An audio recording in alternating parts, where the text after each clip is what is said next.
Now that the seams are in place, you are ready to separate and unwrap the clusters. Keep working on your file from earlier. If you need to catch up, open the file UV Unwrapping DynoHead Peel.max. Make sure the dyno head is selected and isolated. At the Unwrap UVW level, open the UV editor. In Polygon Subobject mode, select and move all polygons outside of the packing area. Deselect all polygons when done. Select one polygon on the neck and use the Expand Face Selection to Seams tool to select the neck cluster. Instead of mapping the clusters using conventional methods like planar or cylindrical, you will instead use the peel method, which works much better with organic forms.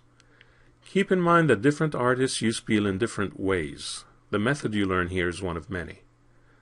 With the neck faces selected, click on the icon labeled Quick Peel. The cluster gets unwrapped in a way consistent with the geometry, keeping the integrity of the curvature where needed. You can then use the Freeform tool to scale and reposition the cluster inside the packing area.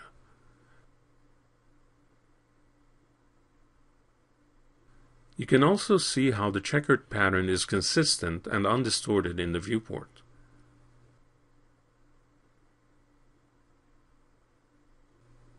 Try it again with the horn.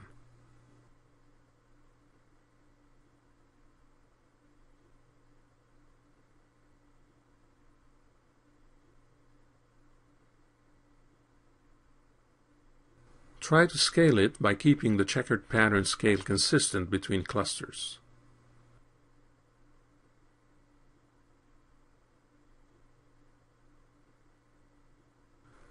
The default checkered pattern in the packing area often makes the unselected clusters difficult to see.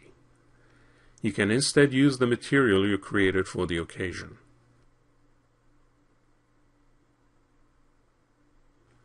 Select one of the ears and try the quick peel on it. Again, it works beautifully, and it spreads on both sides of the single edge you did not identify as a seam earlier.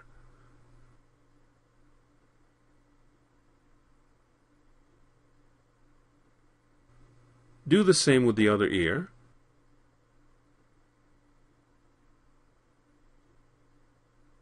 And adjust the scale and placement, and even rotation in the packing area. Try to use as much space as you can without having clusters overlapping one another. That was easy. However, you sometimes have to work a bit harder with more complex areas, but peel mode helps you with that.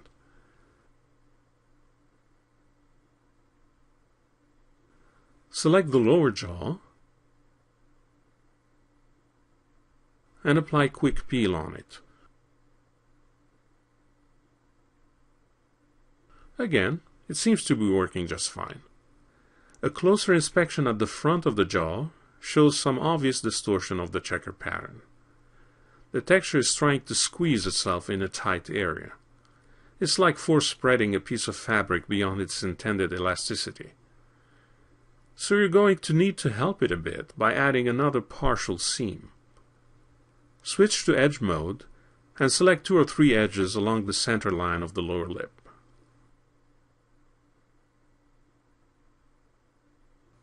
Convert these edges to a peel seam.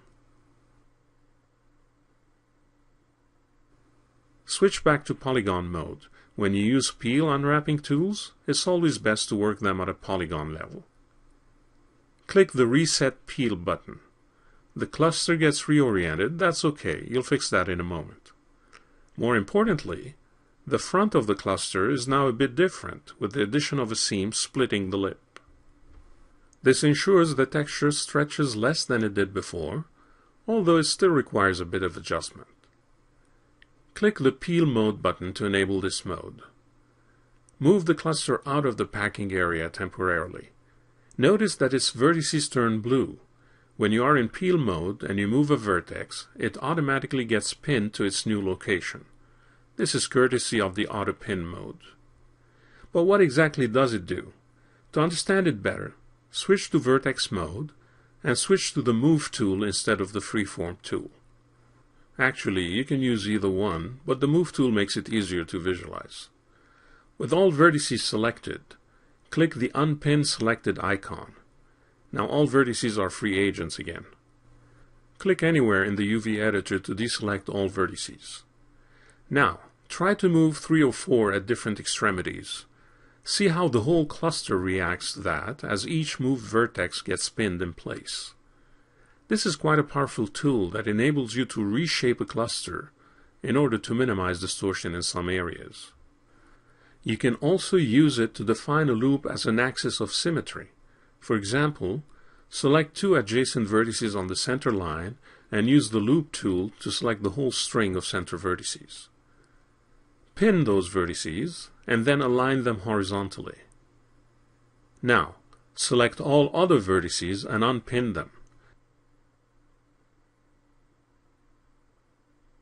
Notice how the cluster is clean and symmetrical again.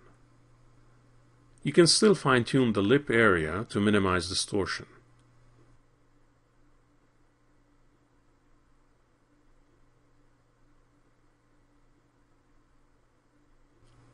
Always make sure that there are no overlapping faces or edges. When you are happy with the results, you can exit Peel mode. You can now switch back to Polygon mode, Freeform mode, and scale, rotate, and place the cluster in the packing area.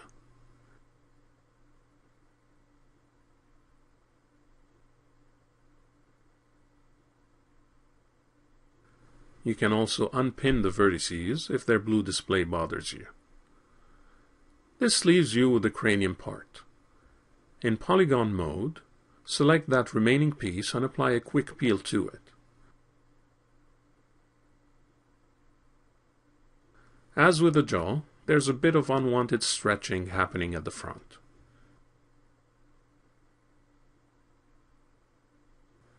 Do what you did before, select a couple of edges and convert them to seams.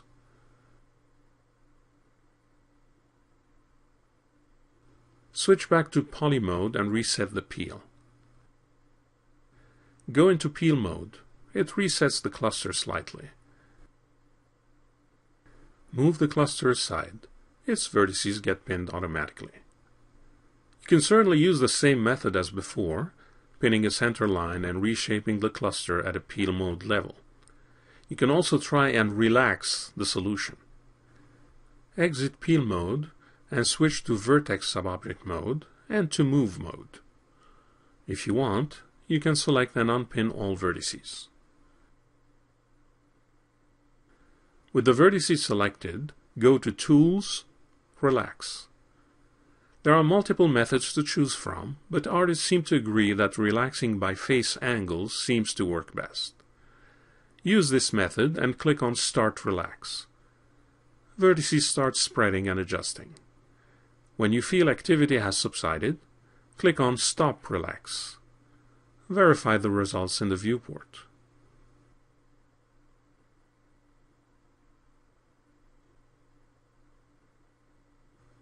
Dismiss the Relax dialog and use the Freeform tool to rescale and reposition the cluster in the packing area.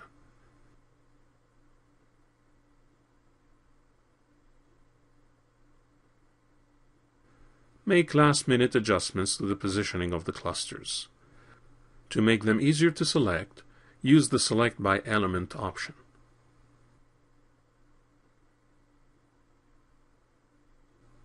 Switch off that mode before moving on. Your model is now unwrapped, but you still need a bitmap for it. In the next and last movie in this series, you render out a template of your UV coordinates that will serve as reference for painting a bitmap in Photoshop.